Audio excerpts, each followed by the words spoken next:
Cyber ഇടത്ത് നിരന്തരമായ അധിക്ഷേപം ചൊരിഞ്ഞ ബോബി ചെമ്മണ്ണൂരിനെതിരെ ജയിലിലാക്കിയത് നടി ഹണി റോസ് നടത്തിയ നിയമ പോരാട്ടം തന്നെയാണ്. നടി നൽകിയ പരാതിയിൽ മുഖ്യമന്ത്രി തന്നെ ഇടപെട്ടു. അധിക്ഷേപത്തിന് ഇരയാകുന്നവർക്ക് നിയമപരമായി മുന്നോട്ടു പോകാനുള്ള പ്രചോദനം കൂടിയാണ് ഹണി റോസ് നടത്തിയ പോരാട്ടം.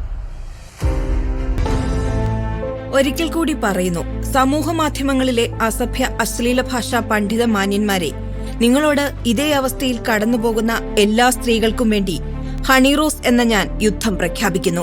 സൈബർ ഇടത്തും പുറത്തും തുടർച്ചയായി അശ്ലീല പദപ്രയോഗങ്ങൾ ആവർത്തിച്ച വ്യവസായ പ്രമുഖൻ ബോബി ചെമ്മണ്ണൂരിനെതിരെ നടി ഹണി റോസ് തുടങ്ങിയ യുദ്ധത്തിൽ മിന്നൽ വേഗത്തിലാണ് പോലീസ് നടപടിയുണ്ടായത്.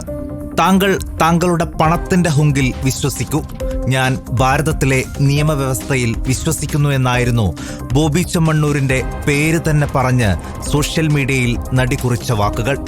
ഒടുവിൽ നടി നൽകിയ പരാതിയിൽ മുഖ്യമന്ത്രി തന്നെ ഇടപെട്ടു. പരാതി കിട്ടി മണിക്കൂറുകൾക്കകം വയനാട് മേപ്പാടിയിൽ നിന്ന് ബോബി ചെമ്മണ്ണൂർ കസ്റ്റഡിയിൽ. അതേ വേഗതയിൽ വയനാട്ടിൽ നിന്ന് കൊച്ചിയിലേക്ക്. തെറ്റൊന്നും ചെയ്തിട്ടില്ലെന്ന് ആവർത്തിക്കുക മാത്രമാണ് ബോബി ചെമ്മണ്ണൂർ അപ്പോഴൊക്കെ ചെയ്തത്. ഒന്നുമില്ല ഡബിൾ മീനിങ് ദ്വയാർത്ഥത്തിൽ സംസാരിച്ചു. അതിന്റെ പേരിലുള്ള കേസാണ്. മോശമായ കാര്യങ്ങളൊന്നും സംസാരിച്ചിട്ടില്ല. സൈബർ ഇടത്തിന്റെ മറവിൽ ആളുകളെ പിച്ചി ചിന്തുന്നവർക്കുള്ള മുന്നറിയിപ്പ് കൂടിയാണ് ബോബി ചെമ്മണ്ണൂരിനെതിരായ പോരാട്ടം. കർശന നിയമങ്ങളുണ്ടായിട്ടും പലരും പരാതി നൽകാൻ മടിച്ചു. നൽകിയ പരാതികളിലാകട്ടെ പലതിലും നടപടികൾ ഇല്ലാതെയും പോയി. അധിക്ഷേപകർക്ക് ഒരു ലഹരി പോലെ ഇരകളെ വേട്ടയാടാൻ ഇതൊക്കെ കരുത്തു പകരുകയും ചെയ്തു.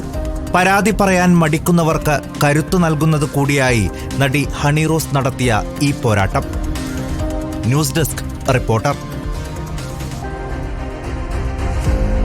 തീർച്ചയായും ഇത്തരത്തിൽ സൈബർ ഇടങ്ങളെ അധിക്ഷേപത്തിന് ഇരയാകുന്നവർക്ക് ഐക്യപ്പെടുക എന്നതാണ് നമ്മൾ ചെയ്യേണ്ടത്. പരാതിയുമായി മുന്നോട്ട് വരുന്നവർക്ക് വേണ്ടുന്ന നീതി ഉറപ്പാക്കാനുള്ള നടപടികളും ഉറപ്പാക്കുകയും വേണം. ഏതായാലും